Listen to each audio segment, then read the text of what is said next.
Damn, that's nice. Yeah, that was that specifically was the trailer for the 4K re-release.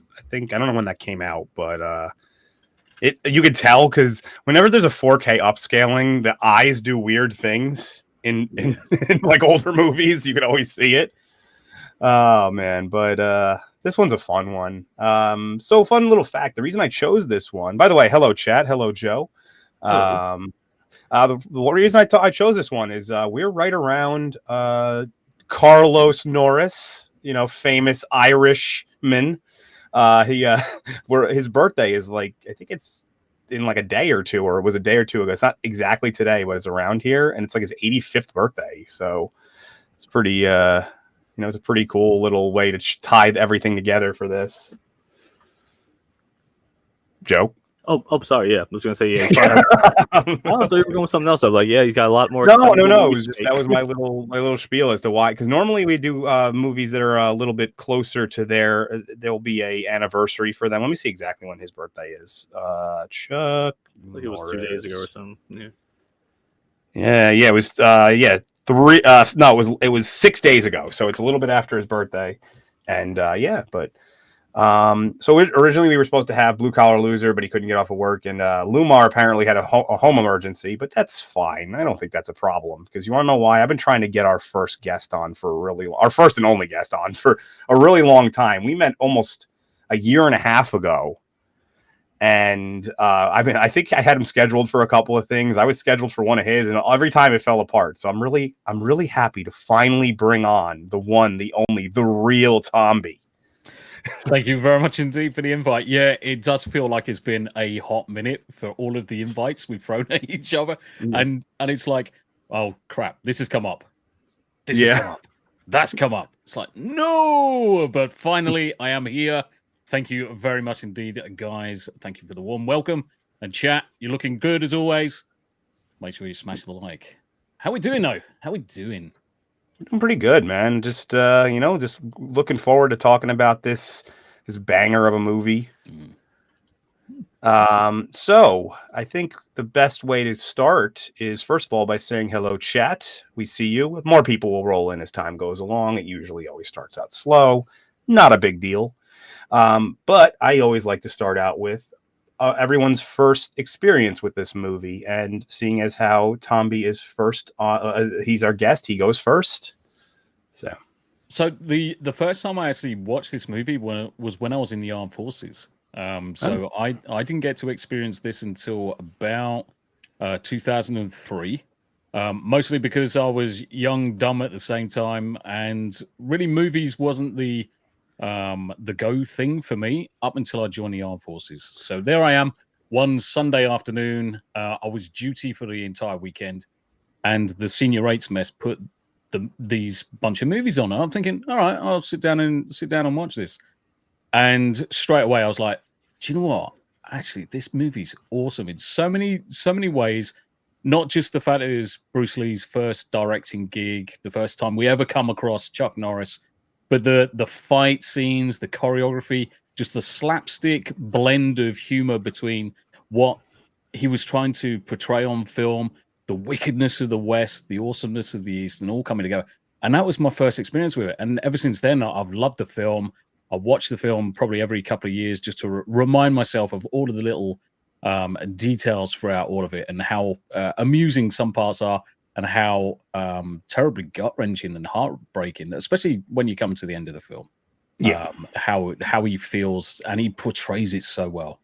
And this film is just chef's kiss in so many ways. It's not by far his best one, but it's definitely, for me, seeing it for the first time back then. I mean, I was only in my early 20s at the time. It certainly set me up to look at more films from the genre. So that was it. That was me hooked at that point. Yeah. Okay. Well, I guess Joe, you want to go next? I know. So I just want to let everybody know in the chat, this is actually going to be Joe's first attempt at narrating today. So everyone, I want you to tear him apart every chance you get. I'll do the best I can. But let's start with your either your first or best memory with this movie. Well, I remember my dad bought me the Bruce Lee DVD box set from Best Buy. The blue one? The blue one? Yep. Yeah, I have that. You know, while you're going on, let me go grab that real quick. I'll be right back. And that's how it started. We spent an entire weekend just watching Bruce Lee movies, Big Boss, Game of Death, but they even had a second Game of Death too, where it was just like stills of Bruce Lee from other movies that they spliced in there. It's really, really disrespectful, but you know what? It was a fun weekend with my dad, and this one definitely wasn't as good as Enter the Dragon, I would say, but watching it over a couple of days as I'm doing the slides for it, I think it really hits home in a lot of ways. It does things right. Yep, that's the one. This one, right? Yep. Yeah, it's got Does it Big have Game Boss, of Death 2 in it? Yeah, Game of Death 2 literally isn't even a movie, though. It's weird, just right? like Game of Death is barely a movie because he died while filming that one. And so he's only in actually about 20 minutes of the whole movie, and the rest is all stock footage from mostly Enter the Dragon. But my story is actually very similar to yours, Joe. It was me and a couple of my friends. I bought that blue. I had probably seen it before that. Because I remember when I was growing up, my dad watched a lot of like Bruce Lee, like a lot of like martial arts movies as well as westerns. Every baby boomer dad and was like watch those kind of movies. And my best memory was when I bought that DVD set. I remember I went to my friend's house. We pulled an all-nighter. This was back when you're 18, 19, and it doesn't matter if you stay up all night, you go to class or work the next morning. And we did that. I remember we had the most unhealthy fucking food possible. I remember it was hot chili cheese dogs with bacon on top. I will never forget. Mate. I can just smell the room right now. I can literally just smell the room. I don't think any of us the crazy part about it is it both gives you the shits and clogs you up at the same time. So it's but I think Way of the Dragon might be my favorite Bruce Lee movie. Obviously Enter the Dragon is more well known, but I think Way of the Dragon was also the last one that was released while he was still alive. So it was the last one he got to see its final product shown to people. And like I said, we were talking backstage. It kind of set us up for the nunchuck craze. That was really what came out of this. And but what I love about it is that it's comedic. So like Enter the Dragon, all of his movies always had a comedic element, but they were mostly played for serious with some comedy. This one is comedy played with a little bit of sprinkled in seriousness.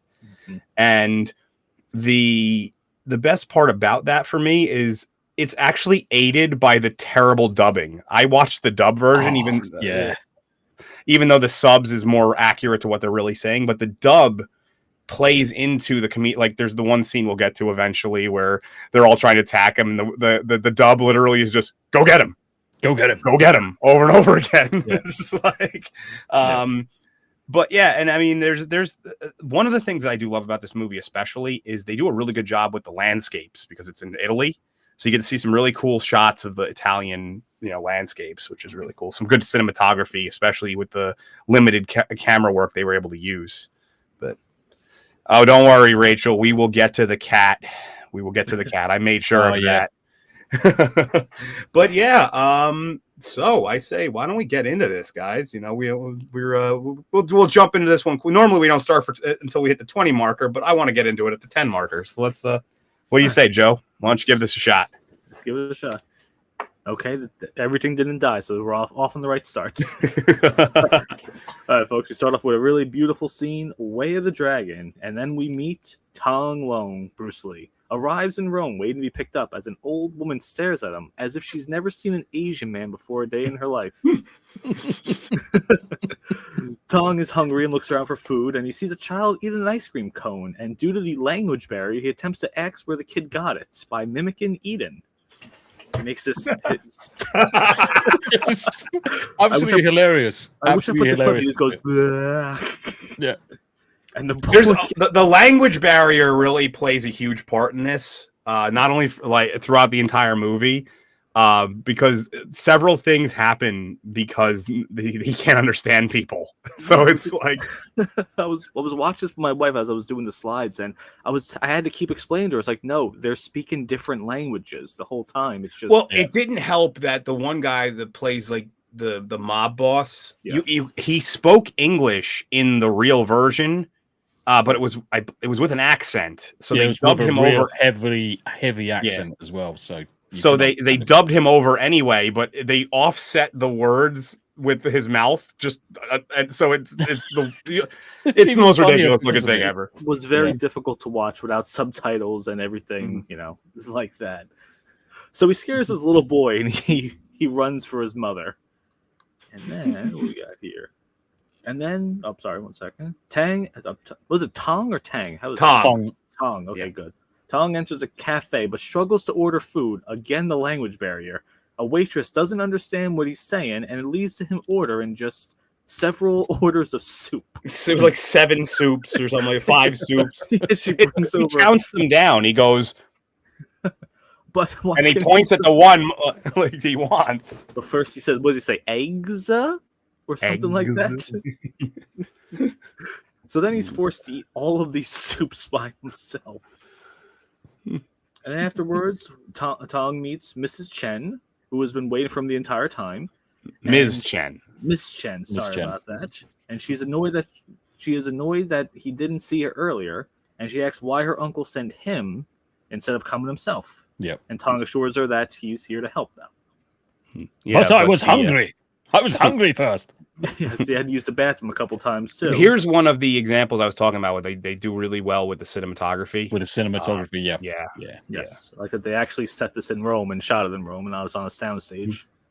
Yeah, unfortunately though, sometimes that makes it difficult because you can hear background noise in some of the scenes because it wasn't on a soundstage, so it was just like you hear cars that are going by or horns in the background that weren't intended to be at certain points. Some of the camera work for the sightseeing scenes are really shaky for some reason. Almost like they just quickly said, "Look, go run over there. We'll get a shot of you guys really quickly." Well, because they hadn't invented the Steadicam yet. How hard is that to do?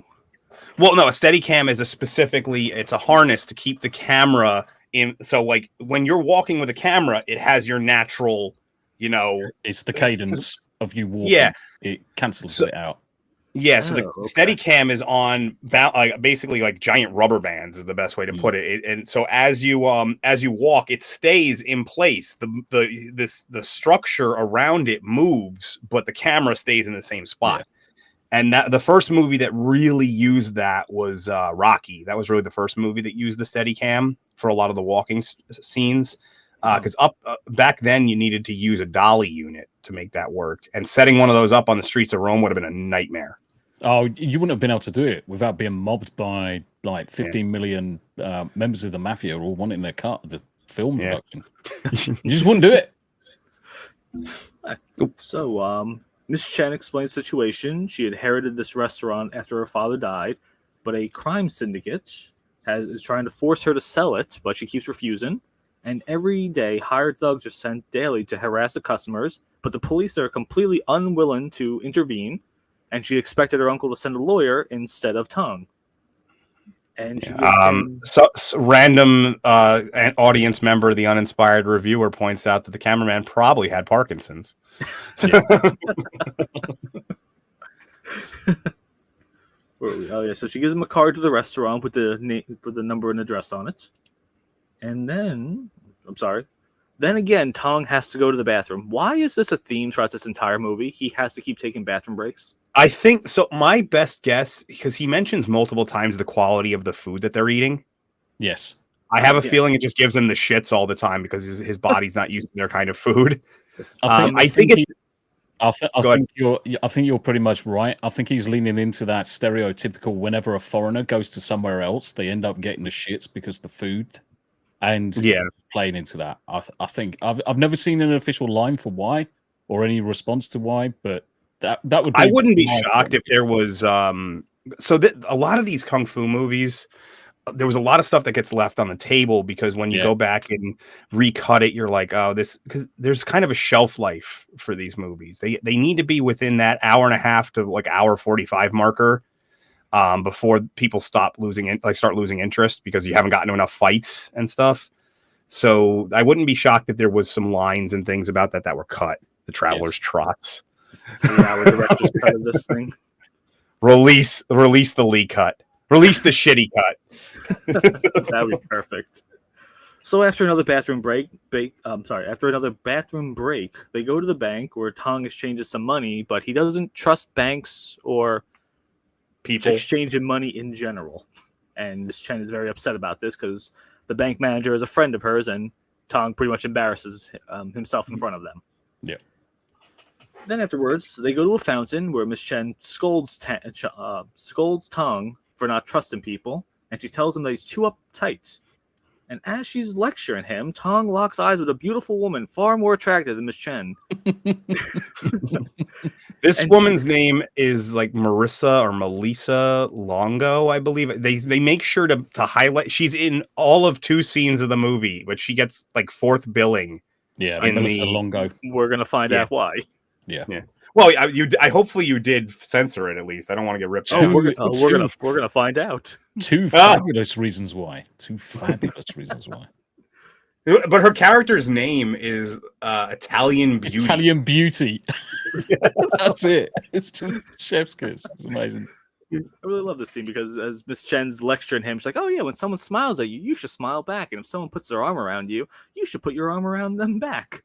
So I've always assumed that she's actually like a lady of the night, so to say. She's a prostitute, and he doesn't realize he's kind of agreeing to it. Do you notice the wedding ring though? Say again, I'm sorry. Do you notice her wedding ring though? I never noticed that. Wow. Yeah. Oh, maybe details. I mean, there's simps. There's simps that will let her keep doing her thing. The earliest cock on screen. Yeah. And for some odd reason, he decides to leave with her. And she goes to the bathroom. She goes to the bathroom to freshen up. And fun fact about this, though, when I was watching this with my dad, this scene, the next clip of it, wasn't in the cut that he saw. I guess he saw it in theaters. Oh. As soon as Tong sees her, he freaks out and runs out of the room. But when my dad, I just want to bring to the attention of the chat the reason why it's not my face yet. I did not send those to Joe. We're still adjusting the whole situation. Eventually, my face will appear on all boobs again. Don't worry. That'd be fantastic. Yeah, I'll send it to you. Don't worry. If that's the case, we need to do more frontal nudity movies. Yes. Well, don't worry. Plenty of movies have them. It's we used to use our thing. I just didn't. We're still in the adjustment period where I don't want to throw every single thing at Joe on day one and be like, and this is what you use for this, and this is what you use for this. So it's like it's a slow burn. Working Google Drive is hard enough for me as it is. We send stuff to the drive. It's like, how do I ask how to do this without sounding stupid? It's okay, man. It took us a while to even set everything up the way it is. So if you go back and watch the first few episodes, we were about as unorganized as you could possibly be. Oh yeah, should have went with Shamrocks. Didn't think of it. Too bad. Damn it. Shamrocks. Next time we'll do that. Yeah, so Tong runs out of the apartment runs out of her apartment and goes back to Miss Chen's where we meet. Am I pronouncing this right? Ah Quen. Maybe I don't know. I don't know how to pronounce his name. No, I don't. We're gonna call him Ah Quen though. He's a worker at the restaurant. And then we cut over to the actual restaurant, and there's no customers in sight. This is Uncle Wang, and he's at his wit's end because the harassment continues. This crime syndicate wants this place badly and keeps constantly sending people. So every time they do get customers, they just get kicked out.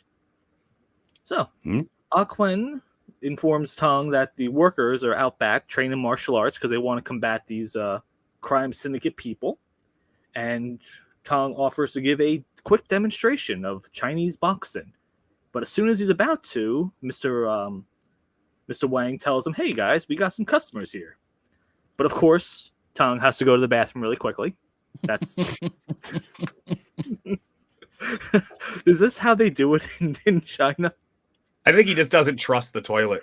He doesn't trust banks. He doesn't trust the toilets. What does He he doesn't trust people. Nothing. Doesn't trust random ladies of the night.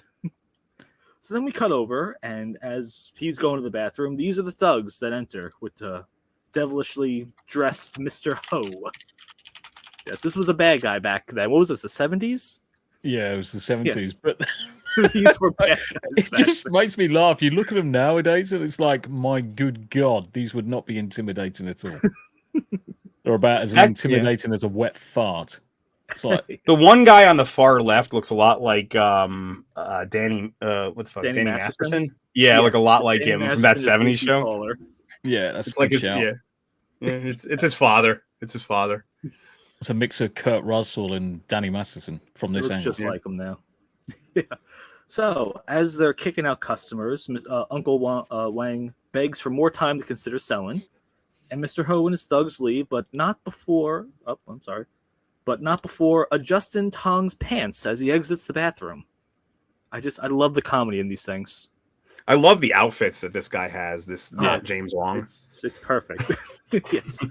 Afterwards, Tong doesn't realize that this was the crime syndicate because he was in the bathroom and he was so polite to them, and Chen scolds him for not stopping them. And then later that day, more customers arrive and they sit down to order. Do we have the clip for this? I mean, you're the one who made the clips. So let me see. Do I?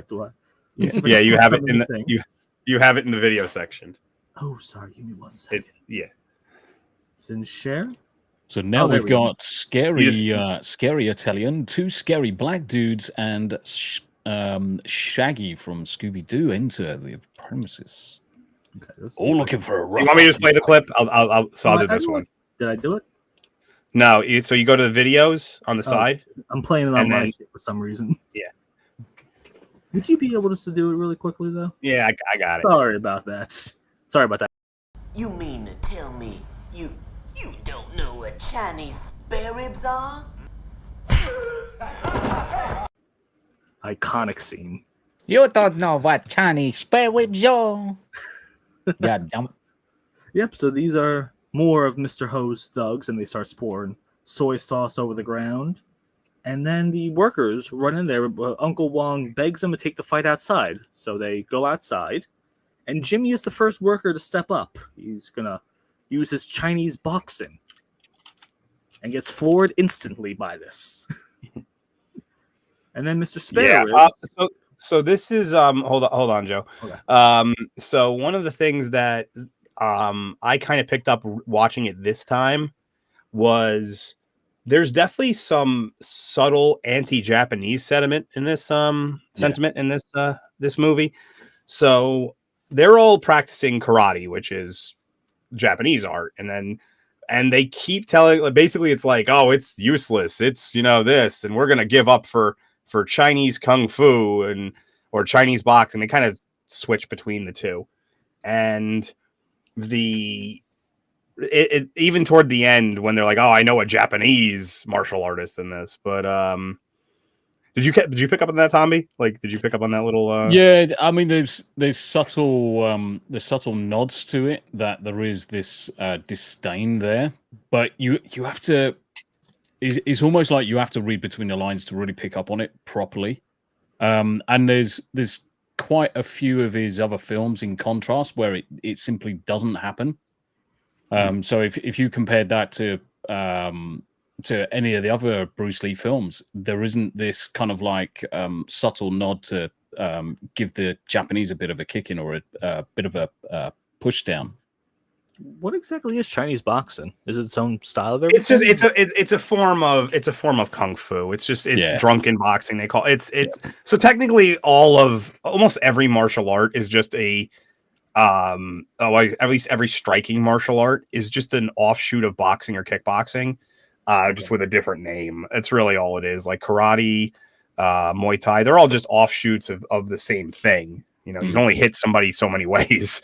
Yeah. And same thing with grappling arts. They all pretty much have their origins dated back to Greek wrestling for the most part. Oh wow. Okay, like judo is just jacket wrestling, and then that yields to and that just yields to jiu-jitsu and sambo are just offshoots. So like you can all of them, like the martial arts tree is pretty much just has two branches that continue to branch off. It's grappling, which is Greco-Roman wrestling, and striking, which is any form of boxing or kickboxing. Yeah.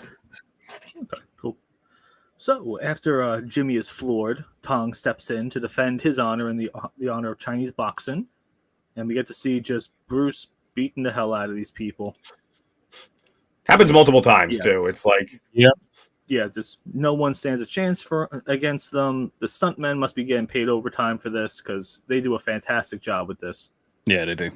Beats all these thugs up, and the staff goes out to celebrate, but Uncle Wong warns them that this isn't over yet, though.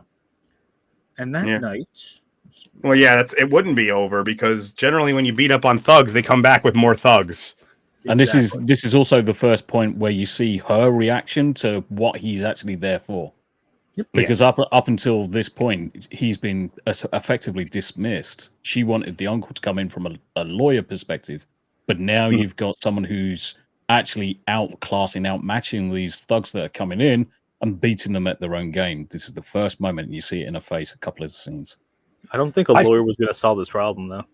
I forget if it was this one or it's the next one. It's the next one where they show up with the guns and he like throws the gun away. Throws the gun away. Yeah. But yeah, so one thing I often get into arguments about this. I love Bruce Lee as an actor. I love his movies. I think that they're almost every one of the ones that he starred in, because some of the ones prior to, I guess, The Big Boss, where he didn't really star in, but all the ones that he starred in are pretty iconic. Unfortunately, I often say one of the best things that ever happened to his legacy is he died young. And as dumb as that sounds, he died before martial arts really started to evolve. And, a lot of people attribute him to having the quote as, be like water and all the adaptation and, discard that which does not work and use that which does, which is pretty common sense. It was just him kind of going against traditional values, because a lot of martial arts at that point were using kind of whatever they like. I learned this is how I do it. And it's like, but why? He was basically a toddler in the martial arts world that just kept saying why. Now it's unfortunately it's evolved into like a cult where people think he was the greatest fighter to ever live and would have won every UFC title, regardless of the fact he was 140 pounds, all these things. But I still I like him as an actor or movie. Like, obviously he was in fantastic shape. Yes. And they show it multiple times in this movie where he does like his stretches and he's just, I think he was at like 2 or 3% body fat at one point in his life. It's crazy. And, but people still, a lot of people forget he was also an actor and all, these are all acting.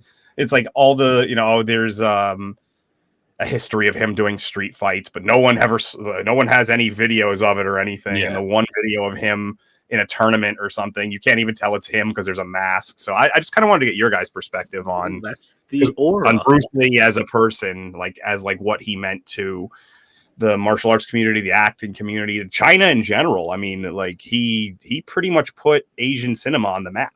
So I guess we'll go with Tommy first.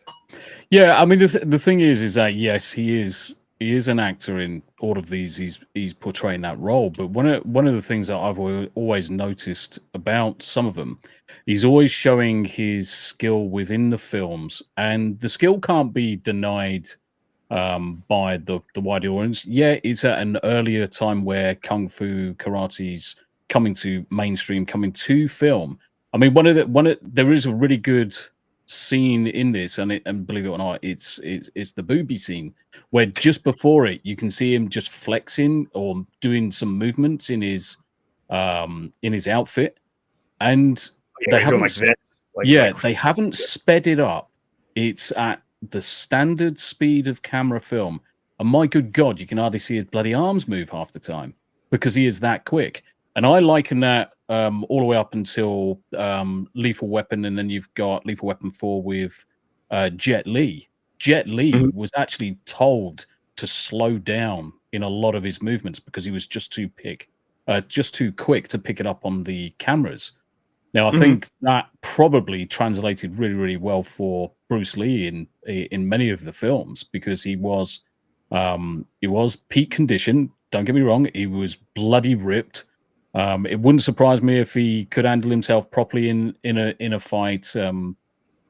But yeah, I think he like could as have. you I say, do think he could have. I just don't think he was the greatest martial I artist in the wouldn't say history of fighting. no. You know? I wouldn't say that he was the greatest martial artist, but he's been one of the figureheads for martial arts hitting the mainstream, definitely because Yeah. of films like this paved the way for more films to come. Look at how many martial art films have come since this one. And Well, yeah. I mean, he's if he didn't die, I'm not sure we get. First of all, if he doesn't start, I don't think we get Jackie Chan. We don't get Jet Li. I think if he correct. doesn't die, we might not get them either because people would still want to see Not him. even- yeah, you might not have even got that because at the end of the day, his passing almost solidified his position within the industry as one of the grandfathers of martial arts in films, and it's solidified that place. It's cult following now. You Yeah, can't it definitely has built like an internal religion. They've almost deified him to a point. exactly, and you can't take him out. If you were to go to anyone in the streets and say, right, okay, name me a kung fu artist in movies, everyone's going to go with Bruce Lee. Yeah, 99 times out of 10 people out Because of he's 100. so 99 times synonymous. out of 10. There we go. Yeah, he's so synonymous with the style, with the genre. You can't have one without the other. Now you just can't. He's that important to it. But again, yeah, you are probably correct in he probably wasn't the best martial artist, but we've got no proof, like you say. There's very little proof to say that he was the best or is the worst. Just what we see on. No, his legacy is solidified by the fact that there's so little to go on. It's it's very much like a like those like fighters or like a great comparison is actually in the NFL. There was a player, Sean Taylor, who was a fantastic player, and he died. But like even to this day, it was a tragic circumstance. But to this day, a lot of the NFL players will say he was the best at his position that they ever saw. Yeah. But he died at, I don't remember. Let me see. I don't remember what season he was young. I remember the day he died. I remember where I was when that happened. Going to school the next day, everyone talking about it. Yeah, he was like 25 or something like that. He was not old. He was 24 when he died. So he had only played a couple of seasons. And to this day, a lot of safeties, because that's the position, like Hall of Famers say he was the best that they ever played with. So yeah. Great comparison. All right, so back to this then. Well, anyway, before we move on, Melvin, you'd be surprised how many people out there still think that he was the greatest fighter. Like, there's a cult of people like Wing Chunners. If you want to have some fun, go on to any social media, Facebook, Instagram, anything, and find videos of guys doing Wing Chun demonstrations and just say that it sucks. Just say that it's a terrible martial art, say that it doesn't work in real life. You will get hundreds and hundreds of comments from people telling you that you don't understand true martial arts and stuff. And it's hilarious. It's most of them will then go on to be like, what about Bruce Lee? That's kind of where the transition happens eventually. Before I continue, I'd actually like to ask the chat a question. If Bruce Lee was still alive today, what movies would you see him in? Is there any roles that would have been reversed that you would see Bruce Lee in them? I'll tell you what. I think I could set up a Q&A. So let me just give me a second here. So I'll set it up and I'll see if people. You might have gotten Jackie Chan and Bruce Lee again, or Jackie Chan was only in the one scene with him ever. I know, just one little clip. One. He gets neck snapped. Yeah. Yeah, but who knows? We might have gotten some, movie of those two and Jet Li, and maybe Chuck Norris comes back for it. You never know. We could have gotten. Maybe even it would have been interesting. Would have been interesting. Yeah. I mean, I would even go so far as to ask the chat, what would be the worst film you can ever put Bruce Lee in? Just random. Well, I can only do one. I think I can only do one Q&A, so I'll do the one, and then if they no. This is just spitballing. It's just spitballing. The worst movie you could put Bruce Lee in. That's interesting. Yeah. Something with Amy Schumer. Oh, mate. That one, Yeah. he could have played the role Cena's that role. John Cena's role. What Yeah, movie was that again? Brain- This was a great Brainwreck. still, by the way, to have that conversation on, because it's like the admiration. That's kind of why I stopped. And I was like, this is a good spot to ask this about. You know? That's a great point. All right, so after this, Tong and asks Mrs. Chen how easy it is to get a gun. And she tells him it's extremely easy. So the next morning, he starts the day off by making wooden throwing darts. I wonder... Can I get a gun? Yes, easily, but I don't want one. I just want to know how easy it is for other people to get it. Yeah, that's what I was the thinking. best line, if this movie came out today, that line would have been, well, it's no America, but... Absolutely. So the next they go back to the restaurant, and the restaurant workers demand to see a real Chinese boxing demonstration. Of course, Tong obliges them, and you see right here, kicks the hell out of this dude. This dude flies about like 12 feet into those boxes. I always love that, and I forget what made fun of it, but there's like a movie, there's like a YouTube video or something where anytime you see a bunch of cardboard boxes in a scene in a movie, you know someone's going to fly into him. Yeah. Yeah. It's such a trope though for martial art films. No, well, yeah, because it's an easy way for them to hide the padding. Hide the padding. Well, forget the padding. Look at the kick he's taking. I mean, look at his face. Poor fucker. Yeah, that's a real reaction right there. Well, even if you don't take the initial brunt of the force, if your neck snaps this way, your brain still rattles around inside. Yeah. So you can get a concussion from not even getting hit. You know, just from your head. If you're too rigid and you're not agile enough, then yeah, 100%. Because I mean, you're a stationary object. The right thing to do is start moving as he's coming in to hit you.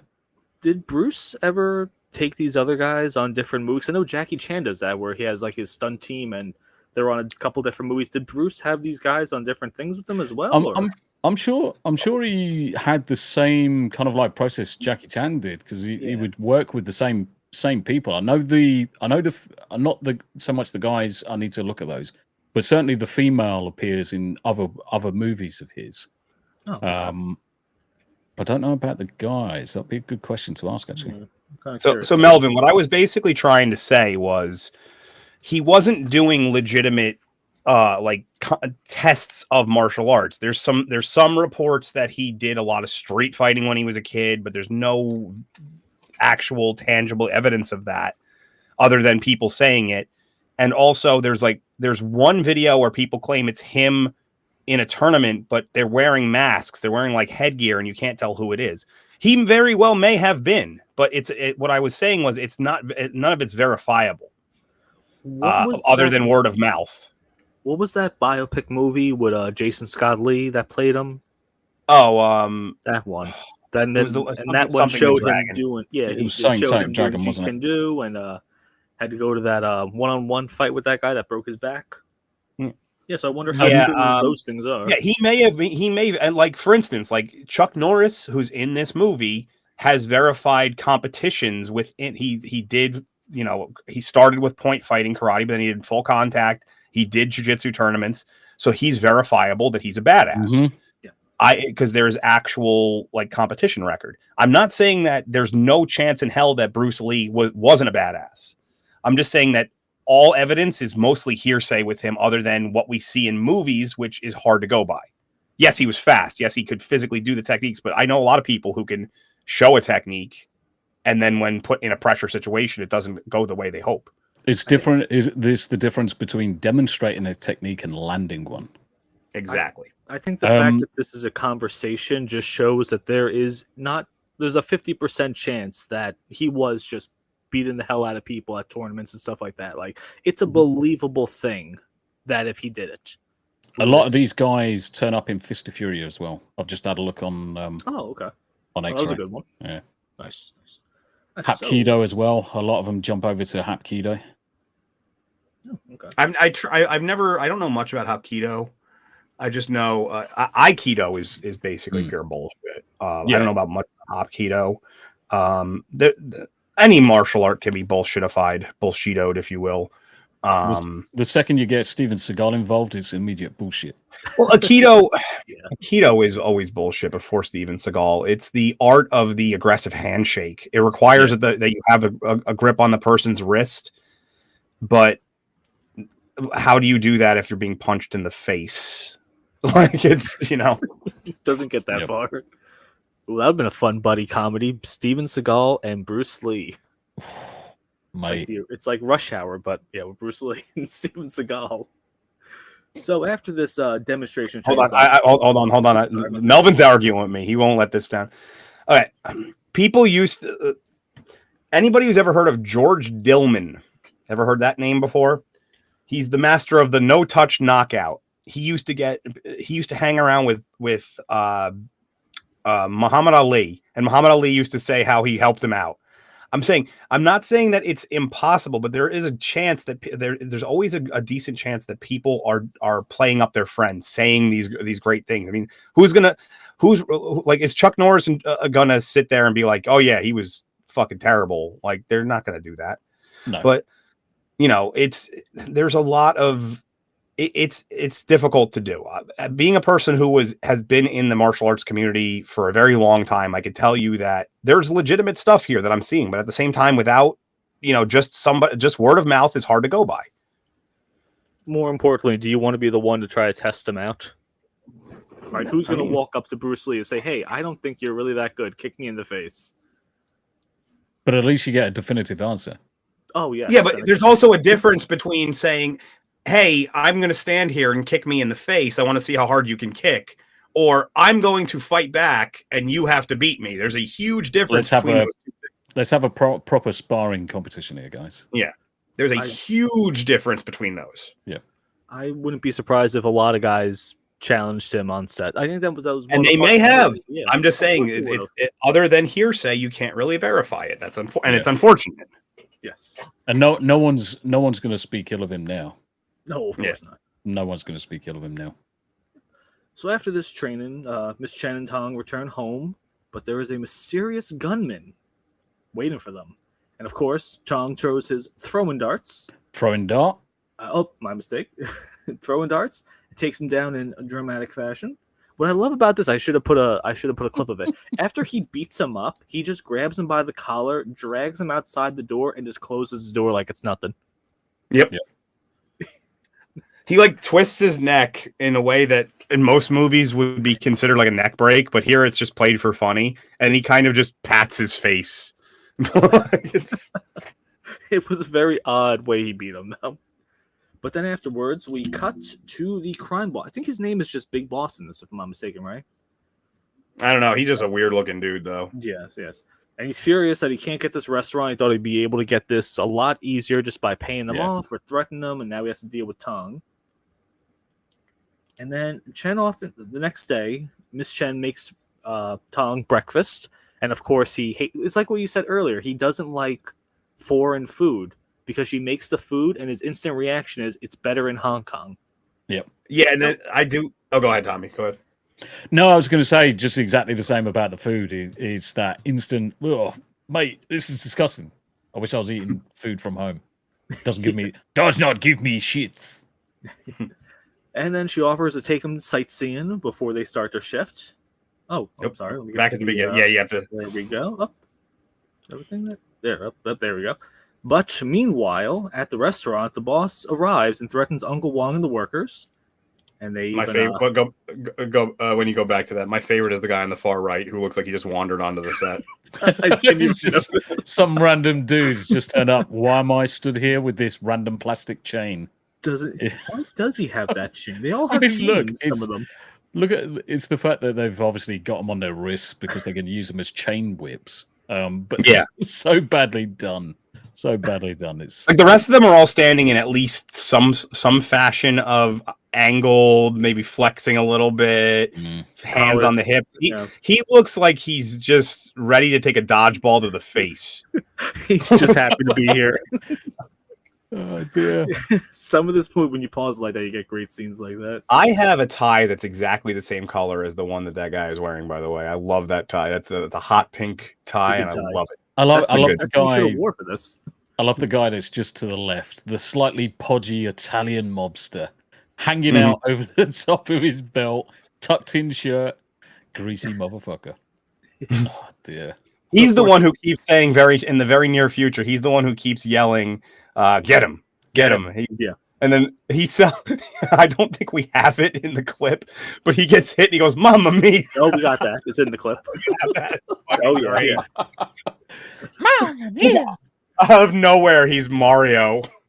I don't think he actually says that in the real version. I think that's just in the dub. It's in the dub. Like I said, the dub is fantastic. It adds to the comedic value. I hope that's what he said in the real version too. Oh, it 'Cause would be wait, funny. it's wouldn't Italy. It makes sense he would say that.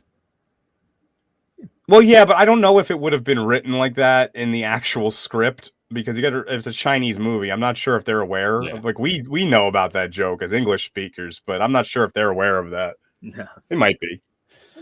So they beat up Al Quen and again threaten them to sell this place. And of course, we get a couple scenes of the beautiful Roman ancient. What are these things called? It's like not the Coliseum, Pillars? just the architect. Yeah, pillars. No, and it's stuff just like that. pillars and stuff. Yeah. But he says a line where he's like, "Our slums are better than this," or something Yeah, like he that. does And I'm not like this place at all for some reason. And I'm like, dude, I understand that China. Oh, I mean, right, he's from Hong Kong, so it's a little different. It's not actually it wasn't China proper at the time.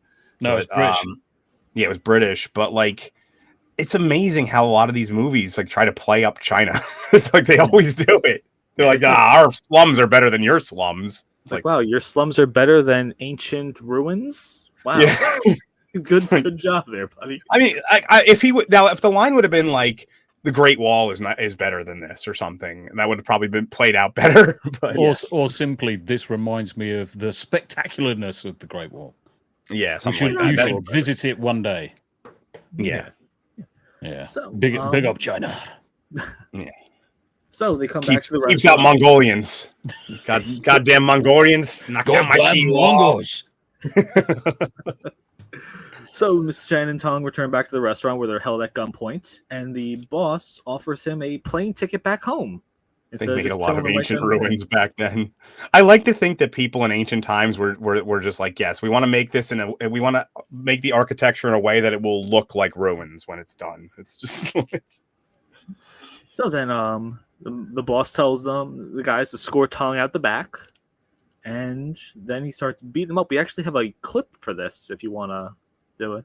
Oh, yes, of course. Yes. So Yes. we'll get better at this eventually. Don't worry. Yep, It's my mistake with it. okay. Here we go.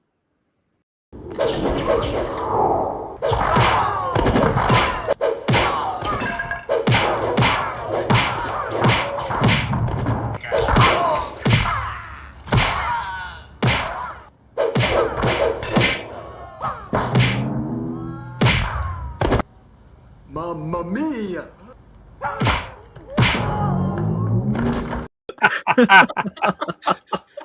Oh, think- me. Awesome. We talked about it during, I believe, Crouching Tiger, Hidden Dragon. No, it was during our TMNT. One or the other, but like nunchucks are probably the worst weapon there is. Oh, they don't do anything that a bat or a staff can't do. They're just far harder to wield. And looks a lot they cooler. look cool as fuck though. Like if you do it right, if you do the cool shit, like around the back, around the neck, it looks cool. It's very cinematic. Nunchucks have got two main things that go for them. Is one, their speed, because you can swing these things faster than you can ever swing a bat, but also you can use them for grappling. So Yeah. you can put them around someone's wrist, put them around someone's leg, and do some serious damage. That's the main offshoots of nunchucks. But yeah, you can do just as much damage with a bat, really. I wonder Yeah, how many- they're not.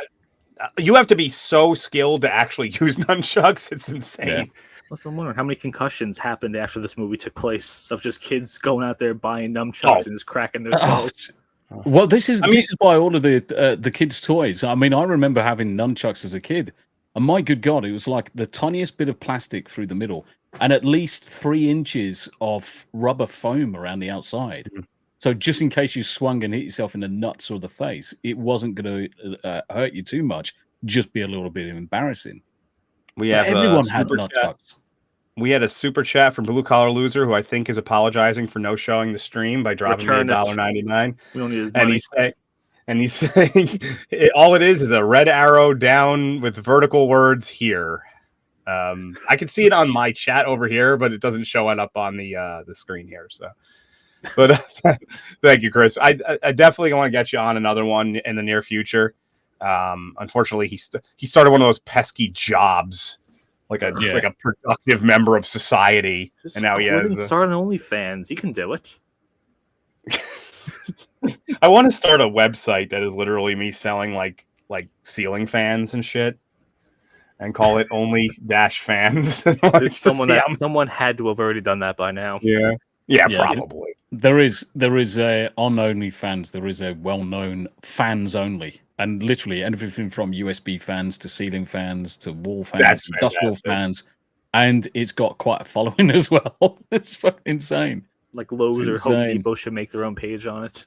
Mate, imagine how many fans you could sell if you did that.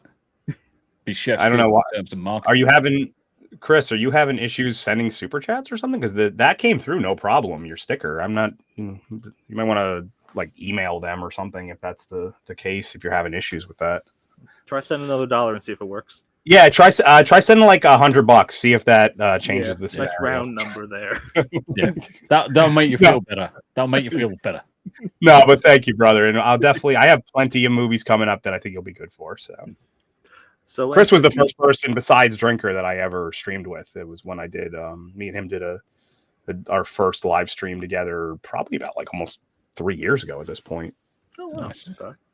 So after the epic nunchuck beatdown, Tong comes back into the restaurant with his throwing darts at the ready and just gets them all with perfect precision. And then they beat down all the rest of them too. The workers jump in there too, but of course Tong does most of the work. Danny Masterson goes over. Those two guys in the previous scene just look like bloody Paul Simon and Simon and Garfunkel. What was with the hair back then? Why is that? It was just the style. It was just the style. You just go with your natural curls, man. I just don't buy them as gangsters at all. It's just a tucked in US. It's funny because also on top of that, I always say like people with curls always want straight hair, and people with straight hair always want curls. And it's like, yeah, it's usually how it goes. And people with no hair just don't care. Yes. Well, yeah, no. Okay, apparently we have a Rags raising an arm because I know he's a Shiba Inu. He's not a fox. Anybody who watched my flub up when I called him a fox, raising an arm to greet someone, asking how is it going. Yeah, it's I don't like that they never show. None of these show the actual sticker. It annoys me because some of them. This one's actually a fun little sticker. But that was for $2.99, and that's not the $100 we asked for, Chris. I'm sorry.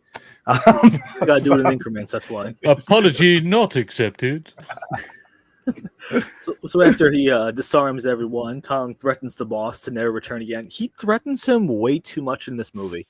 I don't like that. I think it was just to show off those sick biceps that he's got. I was going to say, look at the definition in his arm. I mean, that's crazy. I do wonder how much he could bench press because he is so small, though. So how does that work? He is small. Yeah, but this is about explosive power more than strength. Good point. Absolutely. So bench pressing is mostly chest muscles, triceps, and shoulders. So biceps are irrelevant to that, but his triceps are pretty well defined too. It's hard to, and we do know he has a really defined back because he shows. There's many times in his movies where he'll do the back flex. So yeah. But yeah, he was probably about 140-ish pounds in that 140, 150 range because he was pretty short. And but so if he was bench pressing anywhere over 200, 250, like that would be amazing for his body weight. Like, honestly, he's actually taller than me. I'm actually quite surprised. How tall is he? 172 centimeters. What's that in like regular numbers? Yeah, what's that in American? Yeah. I don't know, 5'6", 5'7". Yes, 5'7". Yeah, so he's not crazy short. So, does it say what his weight was? Because I want to say he was probably in the 150 range. 145 pounds. Oh, okay. So I said 140 to 150. Yeah, so I was like right there. Yeah. Was it like 67 kilos or something? How many stones? That's my favorite. How many stones? Let's do pounds to stones. Chat, do you want to weigh in? What is Stone's like? Stone's is like 13.4 pounds. Yeah, or it's something. 14 pounds to a stone. We'll have a Yeah. poll. The person that gets the closest gets a blue collar super chat.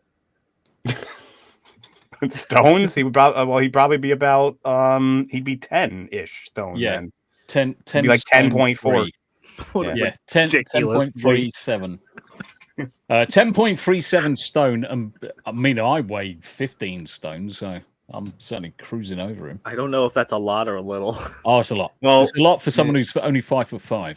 Yeah. Freaking, I'm a hobbit. I'm effectively a fat hobbit. I am Samwise Gamgee. Tomby does have if you grew out the full beard, you could probably pull off like a dwarf style look with that beard, I think. I think I could. The only problem is every time I grow it out, it was a good 2 inches not so long ago, but the wife hates it. She's like, no, don't come near me with that face. I can't grow a beard because I gets after about an inch or so. I'm just like, this is so itchy. I don't know how. Even if I do the beard gels and I just can't. I can't deal with it. It's just so itchy. I'm like, screw this. Yeah. So after he threatened him, this is the part I was a little bit confused on because the copy I was watching didn't really zoom in on the package. But I think they get a package saying that they're going to kill Tong tonight if they don't. Yeah, it's like a warning, basically. A warning. Yeah. Oh, I think there's a little bit too many warnings in this movie and not enough action. I do. I have very dry skin, so if I can't put a nice moisturizer down on the skin level, Tyler, it doesn't work. Tyler's got a great beard. That's one thing about Tyler. He's got a great beard. So then, after this package is sent, Chen goes to visit Tong and tell him to go. But across the street, mysterious gunman is back, and he aims across the street at Tong. But thankfully, he misses. And Tong runs across the street, throwing dart ready. And he starts jiggling the handle, and the gunman unloads on the door. Doesn't hit him at all. So Tong bursts through and throws a single dart into his ass as he runs away. And in that moment, he become a furry. Yeah. Tong returns back to the apartment, finds that Chen has been taken, and he tries to make a phone call, but of course the language barrier is still there, and the phone call takes forever. I like how he that's doesn't even actually get to the phone call. He can't even list the number that he wants to call. He says like 3. That's what I was confused about because I don't know because the phone call the card is to the restaurant, right? Yeah. So after it doesn't work out, does he just run to the restaurant and go get them? Yeah. So this part of the movie I think may have been affected a little bit by some cutting of scenes. It does seem like there's a little bit missing here. But yeah, I guess he just kind of the phone call doesn't work for him, so he just goes instead. Yeah. That's what I figured happened now. So let me cut to the big boss's office, and he's still trying to sell this restaurant to her. She's, of course, refusing to because it was a restaurant given to her by her father. But thankfully, Tong and the boys show up with, of course, throwing darts at the ready. And those darts are hilarious, too, because they would have no weight to them at all. So he would throw them, and they would not really get much. There was no way you could put any momentum or inertia behind them. They've got little mass. They ain't going really sharp hands.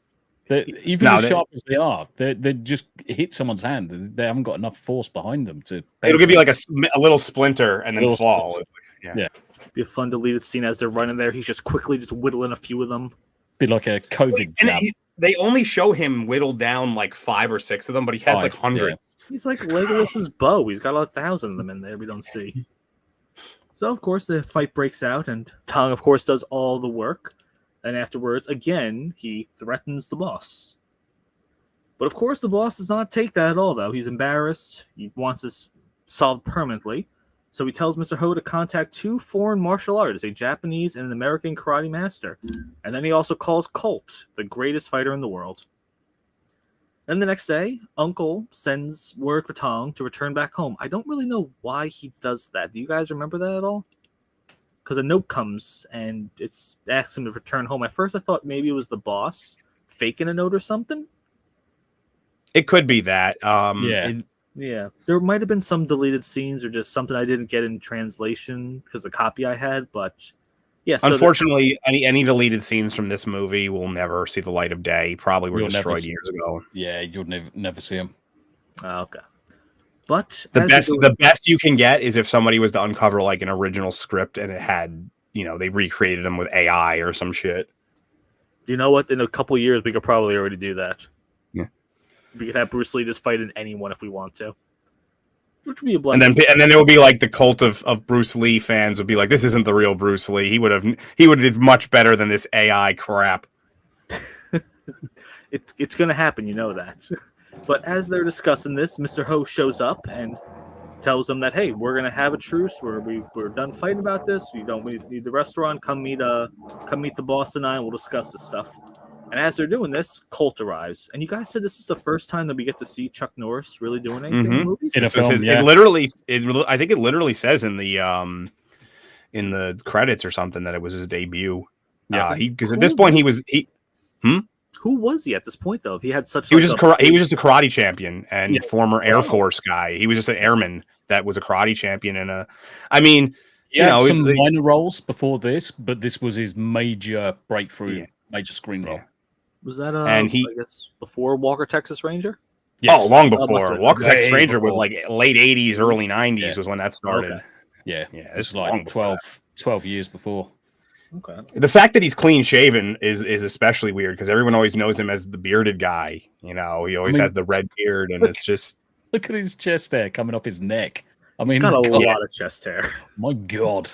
We have a clip of that too later on, though. Yeah, but yeah, it's funny because I never knew this until I did know, but not until relatively recently because I always just called him Chuck Norris. His name's Carlos. I didn't know that until relatively recently in life, like in the last few years. I was like, is he like Hispanic? And I was like, no, he's Irish and Cherokee. I was like, where the hell did they get Carlos from? Is he Hispanic? I mean, Canelo Alvarez, the boxer, he's a red-headed, pale guy, and he's as Mexican as they come. So it's like he could have been of Mexican descent. What is it? Louis C.K. is Mexican. Why? A lot of people don't. Yeah, Louis C.K. is Mexican and Hungarian. And he looks like, he's not. A lot of people think he's Irish or Scottish. He's Mexican and Hungarian. So there's certain sections of Mexico have really, really pale people. I never would have. That's for another day. Yeah. So back at the boss. Oh yeah, I mean you can go into that for there's sometimes you find out that people are different races than you thought. So that's why when I heard his name was Carlos, I immediately was like, well, he plays a Texas Ranger. Like there's a story. I wonder, Mexican descent perhaps? No, he's Cherokee and Irish. So back at the boss's place, the Japanese and European fighter are not getting along. They keep saying which of their martial arts style is better. Then Colt shows up and instantly puts them back in their place. Boff. So then they show the Mr. Uncle Wong and the guys show up at the restaurant with Mr. Ho, but then he tells them, this part I was a little bit confused with too, though. They go somewhere else. I guess he says that the boss isn't going to be able to meet him here, that they have to go meet them somewhere else, and they agree to it, of course. And as they show up, it's clearly an ambush because both of the fighters show up. And this is the guy on the right. He was from Enter the Dragon, right? I think he's one of the guys who stomped on him at the end, the one I killed his sister. I think so, yeah. I think so, because he has that same scar, though. So I guess that must be a real scar he actually has, and they just used it for either that or he just whenever he gets a role, he negotiates it into his contract. I can look it up. Let me see. I'll take a look. Yeah, I'm pretty sure this is the same dude from it, though. Yep. So they show up and they instantly beat the workers, but then Tong steps in and just punches them to save the day over there. I think we have a little bit of a clip though after. Yeah, it's a very short one for this one, but it's I'll play it.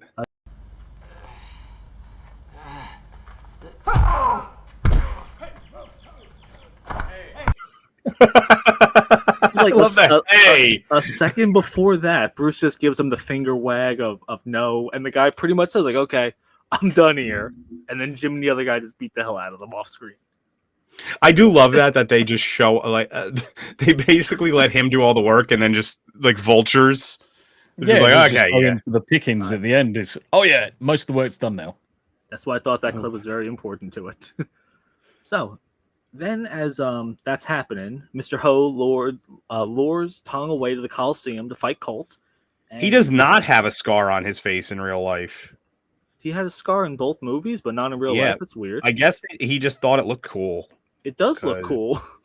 It makes him He look doesn't more have human. his name's it's Robert Wall. That's his name, and Bob Wall. And the only two pictures with the scar on his face are the ones from Enter the Dragon and Way of the Dragon, respectively.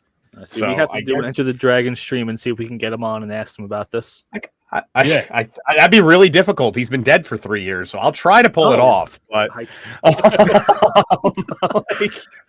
right, okay. Are we allowed to do Ouija boards on stream? My wife. I'll allow it. But yeah, I mean, if you have the connections, Joe, to pull off bringing on a dead man, I'll see what I can do. Definitely pick the right partner because we're going to get some real exclusive interviews in this instance. That would be awesome. So after the fight happens, Uncle Wong checks on his guys, and then a second later looks around and stabs both of them. He's made a deal with the big boss and wants to return home a really rich man. He looks like he's being electrocuted in that scene. It's like tased. Then we cut to the Coliseum. Tong shows up, and this is probably one of my favorite parts of the movie. Is right before they fight, they just give each other a few seconds to just practice, just warm up a little bit. And I really love the respect between these two guys, even though they've never met each other before. I just love that respect aspect amongst them. So two things that I actually do like that because Chuck Norris's character, Colt, is a actual champion. Not only is he a champion in the show, so there's a degree of honor there in terms of like I want to fight somebody at their best. I don't want to like sneak attack them. And I love that this particular. First of all, it's a great shot. You did a good job of getting both the fists, but it has all three of the biggest stars in the movie right here. Oh yes, yeah, the cat. The cat is the biggest, the third biggest star. I tried to find. I'm trying to get an interview with the cat too. It's that's actually really difficult. Now, but yeah, Chuck Norris is exceptionally hairy in this scene. Oh, yeah. No, it's insane. But he does play a very respectable role in this. He's very disciplined. And the thing is, as they're fighting, you can see the respect that both of the fighters have for each other, especially at the end. Oh, absolutely. Massive respect. I have some notes here, but I know we have two clips. I'll just pretty much summarize it if you want to get the first one with our third. Yeah, well, I'll play the first one, then we can talk a little bit, and then I'll play the second one. So.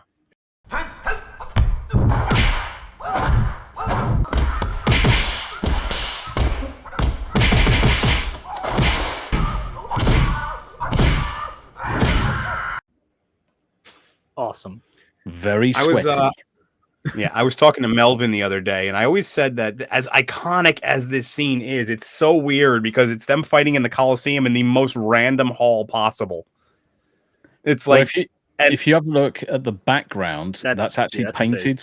Yeah.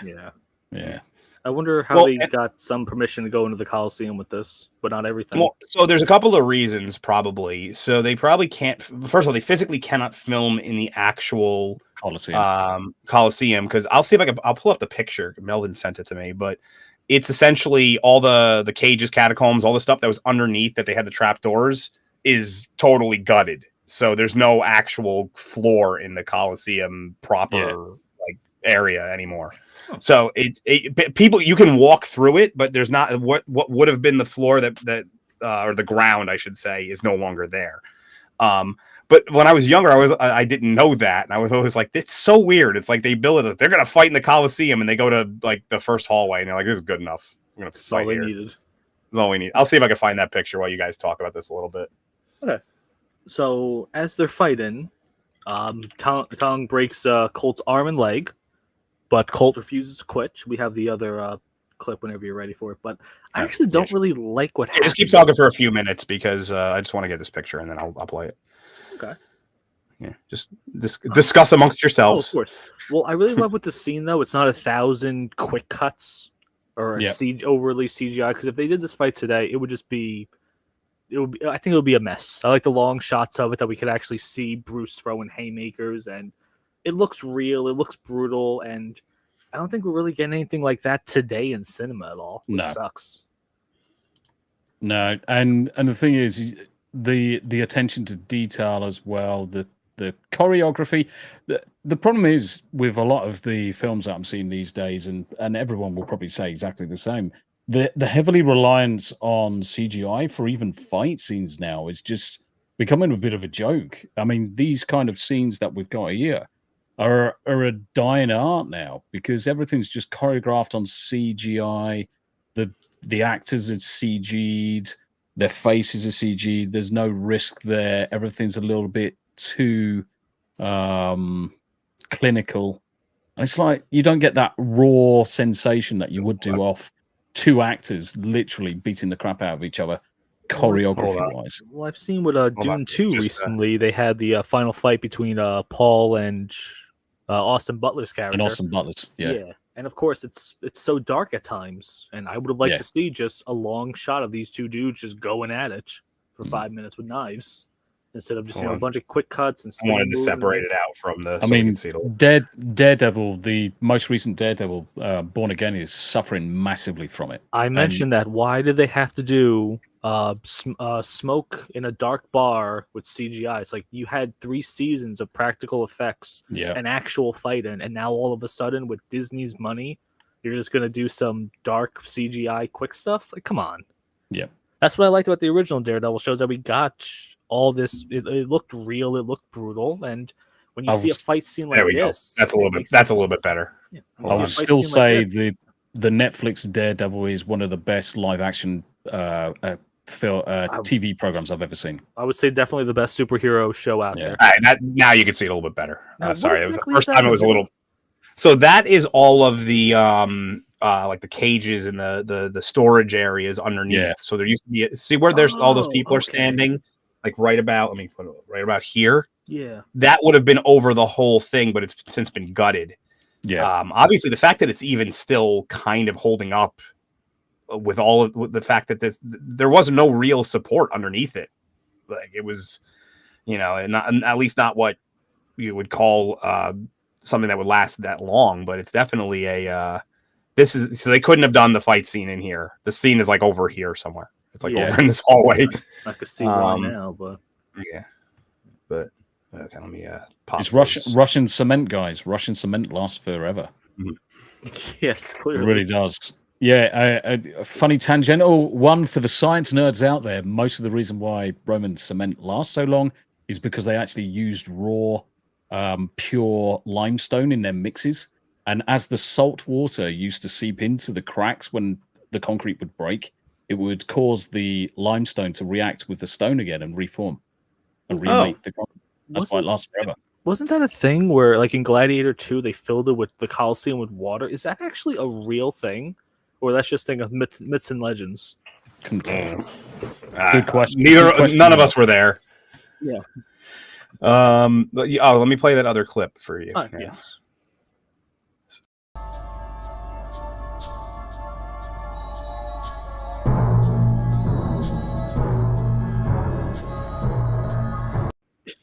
Oh, I love the cat. The cat's awesome, though. Just how did they just find the cat on set and like quickly just zoom in on it? Do you know what? If they did, that was even better. That would.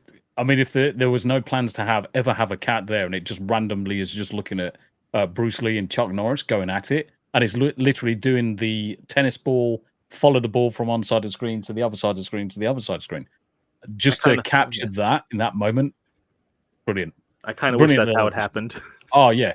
You would probably find some line somewhere in the script where there was no cat, but found random cat on set, watched fighters, recorded equals win.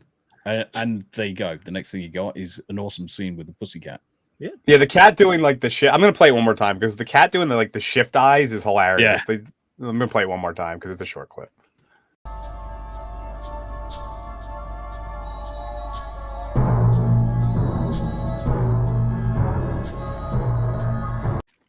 It's like the zoom in as well, which makes it so much better. My guess is that they had some sort of toy or something on the floor because it's looking down. It's looking down, It goes like that, which clearly they would have had to look up like that.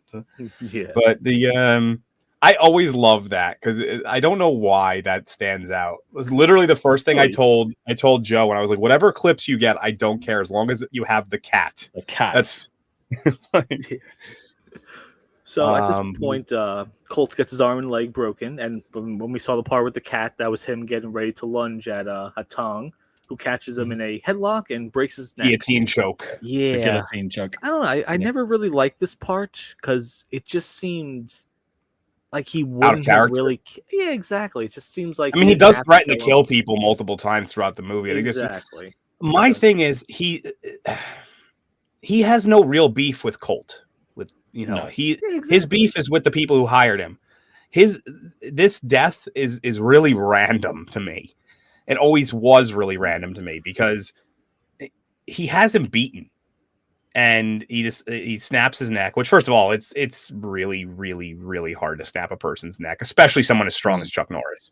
Really? Because your neck muscles are extremely strong. They're essentially carrying a 8 to 10 pound weight around all day.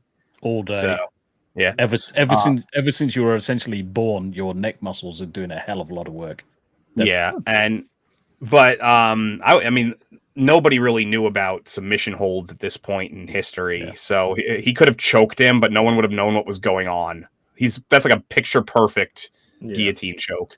Do you know what this reminds me of? Is basically Man of Steel, end of the film, where he kills General Zod. It's like so out of character, so unnecessary. He doesn't need to do it. I mean, I would argue that this is even further out of character. At least with that, it was, you had someone who's essentially telling you in General Zod, I'm going to destroy everything and kill everything you love, and it's still random, but it's a little bit more justified than this, who is just a guy who just a karate champion who was hired to come fight a guy. Yeah. I mean, he's limping around. He has one arm broken. He has one leg broken. He ain't going to do anything. He ain't going to do anything. He could have walked out, and he would have took him in 2 hours to get out of the Coliseum, just go down the stairs. Yeah, he's already lost. But afterwards, after he breaks his neck, though, you don't snap Chuck Norris's neck. Chuck Norris's neck snaps you. 100%. 100%. But afterwards, Tong respectively puts down his what's the belt called? I want to make sure I get it right. Well, it's a gi and a belt. The belt doesn't have a name. Just want to make sure I did it right. Yeah, it's a gi for the suit. Yeah, he just leaves it there for the workers the next day to go. This is a jiu-jitsu belt, but it's it's not too dissimilar to what they I thought it had a different name for it. Okay. No, I mean there's so they usually just throw the name on it. So the original name for the person who invented the what we know as the gi was Kano Jigoro, the inventor of judo, and it was called a judo gi. They've just shortened it over the years to just gi or kimono. Some places still call it a kimono. The only martial art to my knowledge that has a different name is Sambo calls theirs a kurtka, which is literally just like jacket. It's just like Oh, okay. So after he lays down the body of Chuck Norris, like I said, for the Coliseum staff to find the next day and have to deal with that, he runs back to the place. Uncle Wong sees that Tong's returning and cuts his own arm to make it look like that he was injured in the fight. And as they're doing that, the boss's car shows up, and Mr. Ho runs over to greet the boss and is shot. The boss is done playing games. And is shot. The way you said that was perfect. It's like he runs over to greet and is shot. I did shot. Oh no. It reminded me of the way in Galaxy Quest. I am shot. I am shot. I am shot. Oh no. Why have we never gotten a sequel to that? I have no idea.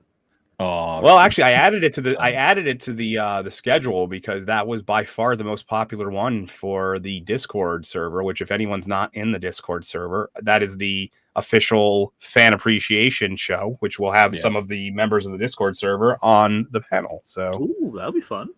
And I love that movie too. So after Mr. Ho is shot, Maria. Uncle Wong takes the time to stab Tong about it. He dodges, and before we could even question him, he is also shot. Love the face. Look at the face of Bruce Lee, though. He looks like he just got caught. He got caught doing something that's kind of naughty, but he stabbed a person. He's just like he just got caught trying to sneak an extra cookie. No, this is him getting caught with the hot Italian lady. This is It's same face, pretty much. I like how there's no sexual chemistry between him and Miss Chen at all. Like we never Yeah, they really really- get a cute moment. They go for that one little walk that he insults the architecture, but there's never really And her any... food. Yeah, He there's does everything in his power to make sure that there's not going to be any sex at the end of this date. Like, there's just no way. He's like, your food sucks. Like, where you live Your is terrible. city's dumb. Yeah, like Your toilets aren't high enough for me to sit on. So I got to stand on your toilet. yeah. So 'Cause Uncle everybody Wang's- knows. he doesn't have the toilet protectors on it. Mhm. So after Uncle Wang is shot, he does a roll, pulls out a throwing dart, but it's okay though because the police have shown up, and they Dun, just dun, dun. arrest. Yeah, they just arrest the big boss. Ao Quen and Chen show up as they just kind of look at their dead friends. We get a nice little shot of them at the cemetery, and then we get the final shot of the movie where Tong just walks off into the Walks distance. Yep, the conflict is resolved. The day is saved, and he's off to go do another mission, just wherever the road takes him. And then we get the credits, and that is The Way of the Dragon. A lot of times he did these walk-offs at the end, and anybody knows the story, well, at least heard the story, that he was one of the ones who came up with the idea for the show Kung Fu. Yeah. Now there's some conflicting reports that he helped negotiate it, or someone overheard a conversation, and like there's a lot of conflicting reports on that, exactly what happened there.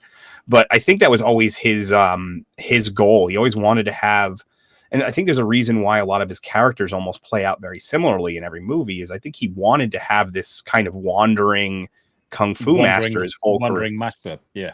Yeah, who just goes from place to place to fix his things, kind of like Jack Reacher does in the books and in effectively the show, where he goes, okay, now I'm in this town and I'm going to fix their problems. And so a lot of times he has these wander offs at the end of movies. Yeah, it's a good scene though, and we just kind of theorize what happens to him afterwards, what other adventures he probably goes on.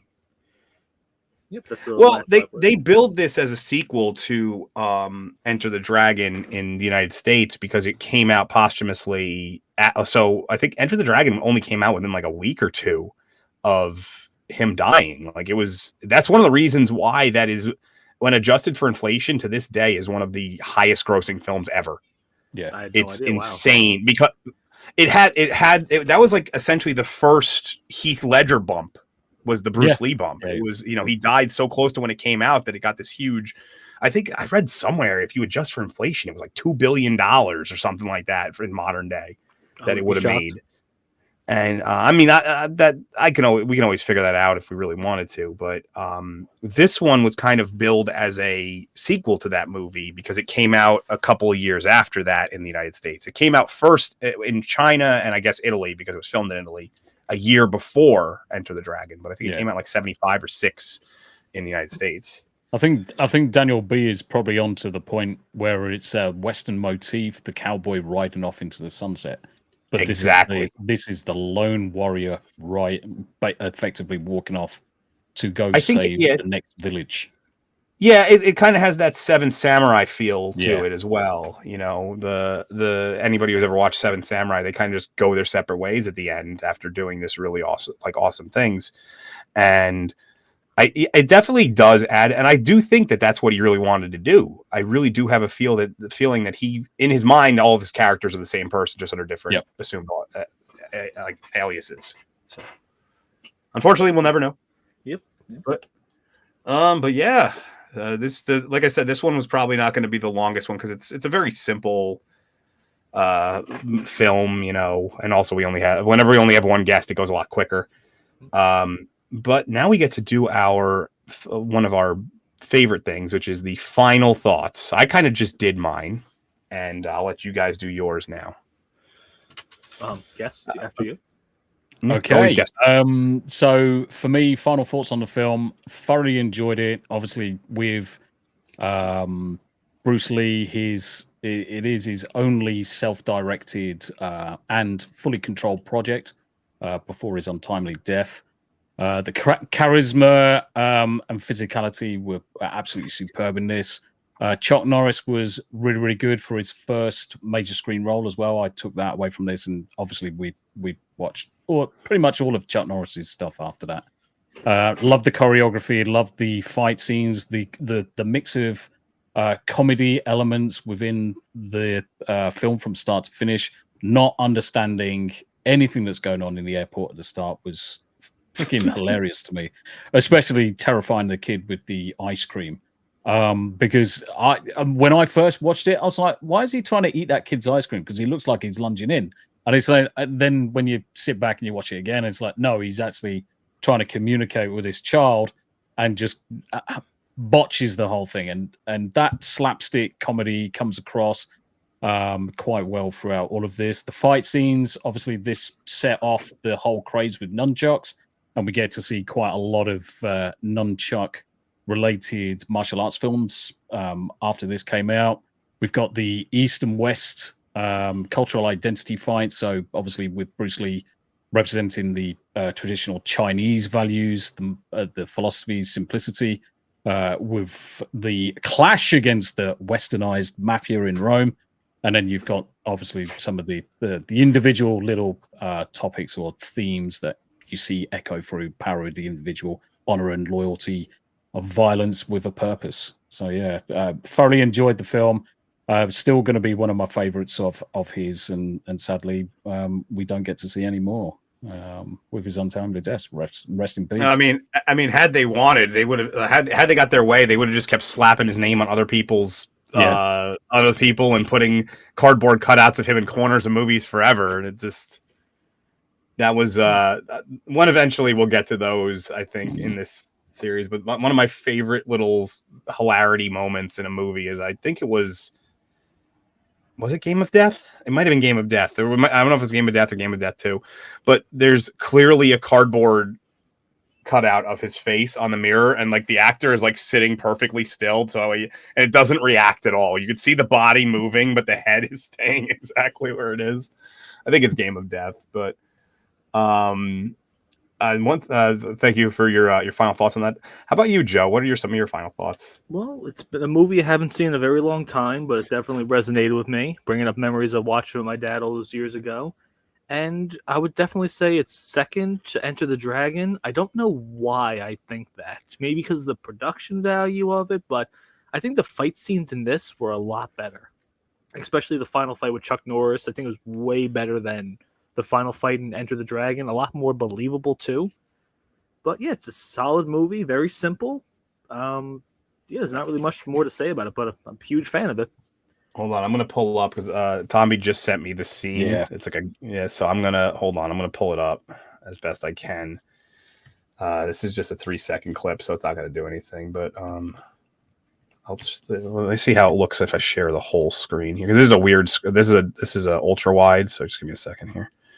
How it looks. It's fine. It looks a little weird, but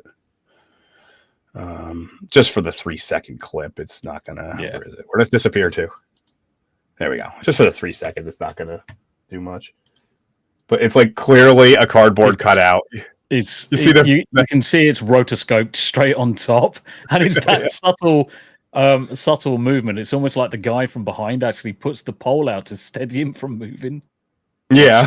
Stop her moving. You're ruined shot. Well, that was an American dude. That was like, cause I remember the scene specifically. He's like, he's speaking perfect like American English, not that British English that you guys talk. Speaking perfect Queen's English. But yeah, it's one of the most ridiculous looking things ever. It's like a Festivus. It looks like the Festivus clip from Beast Up. Basically, it was.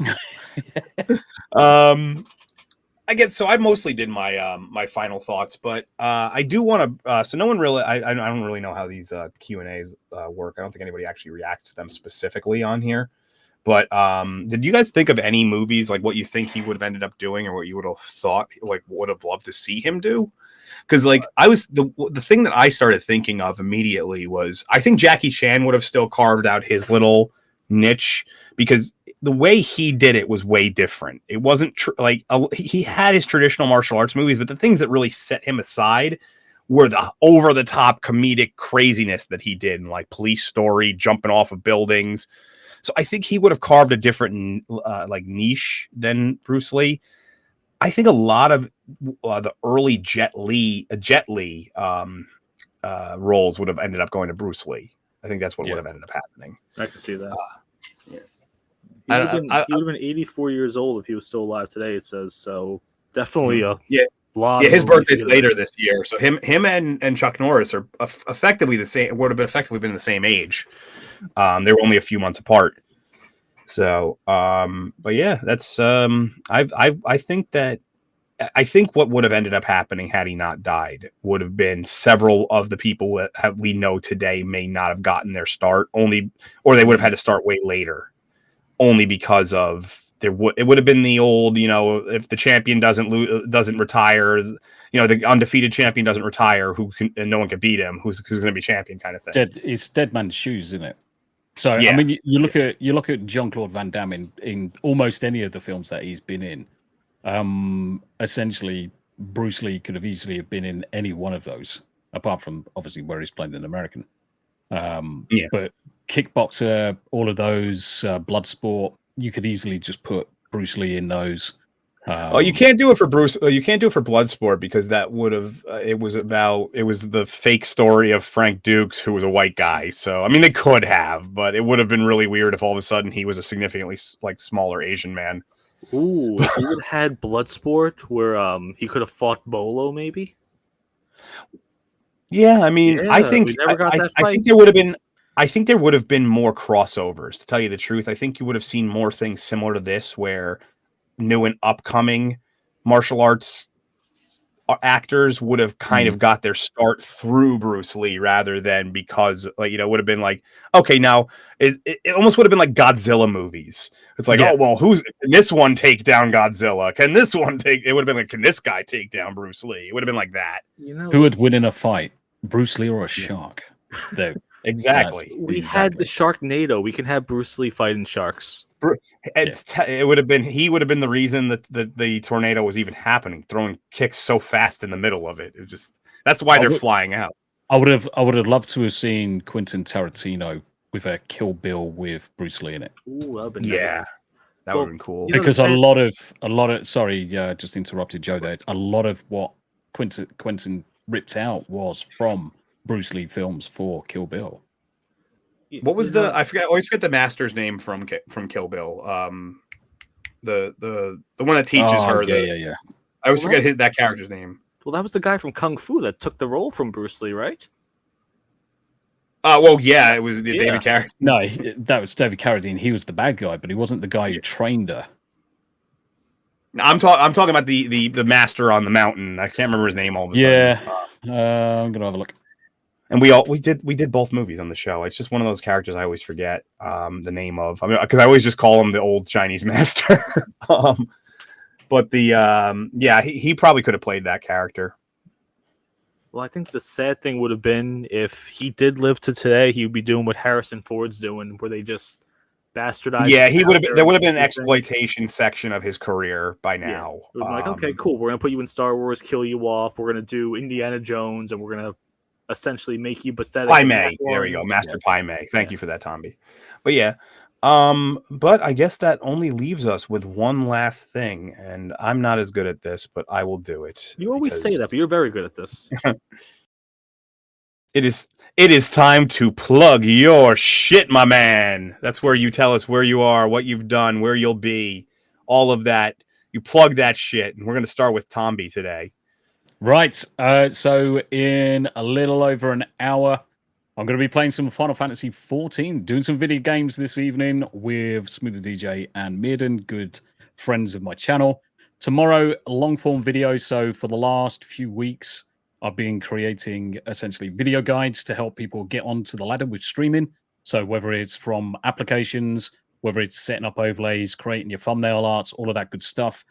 Very, very short videos to get you stuck straight into it and streaming as quickly as you can do.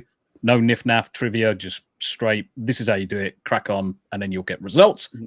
Then Tuesday, 2 Teas in a Pod with the wife. So I do a twice weekly podcast with the wife where we talk about just anything that's currently going on, and especially our move to the States, which is coming up in 2 years. Kind of looking forward to that. Moving to Tennessee, of all places. So okay. yeah, it's certainly going to be enjoyable. And then on to Wednesday. I won't go any further than Wednesday, but Wednesday, the Hump Day Chinwag, which is my podcast with 6, 7, 8 other people, where we just generally talk about the news, film, TV, gaming, anything that's memeable over the course of the last week. So definitely check us out for that. I am live pretty much every day on Rumble, Kick, Twitter, Twitch, YouTube, locals, all at the same time. So if you can't find me on any platforms, hit the old link tree and you'll find me there. Do you have that stream up that you're going to be doing soon? Because I'll Yes. Let me have a look. because I will redirect to this. Redirect to that afterwards if you still have that. Meanwhile, Joe, where can we find you? What are you doing? Well, right now I'm just working on a lot of music at the moment, though, trying to do a lot of gameplay stuff. I'd like to do a video of going through all the things on Disney Plus that they have been quietly getting rid of over these years. And also, did you see that? I'm gonna do a video about this though. On HBO Max, got rid of everything Looney Tunes on their streaming platform. Yeah, that came out today, didn't it? Yeah, they put out a Looney Tunes movie, and then got rid of everything on it. So I wonder, I'm doing a thing, maybe wondering if Tubi is going to take it over or something, because I think that's very odd and disrespectful to it. It's like, why would you buy the rights just to scrap it like that? But well, isn't Looney Tunes? It's weird because a lot of the older Looney Tunes, I mean, they're not royalty free. They're not like public domain, but a lot of that stuff. Yeah. So yeah, I don't know. That's weird. Very strange. Yeah, the only thing I can think of is that they're going to push it over to Tubi or whatever it may be, but it just seems really, really weird because it's flooded Twitter today. It's flooded that news has. Tubi's doing pretty good. It's free, and they had the Super Bowl on it. So if they don't get this, I would be very surprised. And it doesn't. It's weird. Tommy, I like searched out your channel, and it's like not showing me that video. So what I'll do is I'll push it to a different one, and then anybody who wants to just jump over to that one. Let me try this link then, mate. Let me see. Let's see if that one. If not, I can do. We can just drop it. I'll just drop it in the chat. No big deal. All right. That's it's for some reason it's not showing it to me, but here I'll just drop the link here. This is the link, guys, to Tommy's thing that's coming up. There you go. As for me, tomorrow I will be. Is that did I put the wrong one? No. Oh, that's me. It's just come up wrong. Okay. I will be dropping a video on the first 3 episodes of Daredevil and Daredevil Born Again, and how I'm not a particularly big fan of it. I started at first. The first episode I watched, I was like, "This isn't so bad." Then I watched the second episode. I was like, "This is getting worse," and it's made the first episode worse by afterwards. And then I watched the third episode, and I was like, "This is pretty bad." So I found enough stuff to make fun of. Yeah, I've found enough stuff to make fun of, and probably about a 4-minute video I got coming out tomorrow, and we'll see how that goes. Honestly, I'm not even expecting it to be a huge splash. It seems like no one even gives a shit about the show, so I'm going to give it a shot. And if no one cares, I might just not continue. You know. Do you know the biggest problem is obviously no spoilers ahead, but we're all. I mean, my video is literally all spoilers, so yeah, that's fine. But it's more the case that we were all expecting this to be a Netflix continuation, and it's clearly not. No. That's kind of what I say. It's they're doing their own thing and trying to hide it behind. They even skip over good parts that would have been in the Netflix show, like the year between and all that stuff is very sad. But so you can look forward to me dropping that tomorrow, and then like I said, depending on how it goes, I'll continue. I'll be covering Snow White. I have no idea how I'm going to cover that though, because a lot of my videos are me tearing apart the plot of a movie and making fun of it. But everyone knows the plot of Snow White because it's not a new movie. It's just they're doing. Hold on a second. That might not be the case though, because in the trailer, my wife noticed something about her saying that this is her kingdom or something like that. Yeah. So they might be changing this up a little bit. Do you know how I was approaching this? Is everybody knows the original Snow White? Mm-hmm. What are the differences between the original Snow White and this one? That's kind of how I'm going to do it too. That's how I'm going to do it. I think that's how you have to do it. Yeah. But is it for the better or is it for the worse? cough worse Yeah, across the board. yeah. It's for the worst. But other than that, that's pretty much all I got. All we have left to say is goodbye to the audience. It was a quick stream today. Not particularly shocked. Like I said, this is a very basic film in terms of how it goes. It flows really well. I want to thank Tomby for finally getting on my channel. I gotta show up on his soon. We gotta start crossing over with Tomby more often. No, it's been an absolute pleasure, guys. An absolute pleasure. Chat, thank you very much indeed for having me as well. It's been and then of course thank you to my co-host Joe, who this was his first soiree into the narration. First I thought he was gonna he was gonna run out of breath. He was going. He was like, I was like, slow down. I saw your message now. I'm like, oh shit, sorry. It's fine. You did eventually. Yeah. Other than that, it's everyone have a nice night or day or wherever you're from, and catch you next week. See you around, guys. Thanks.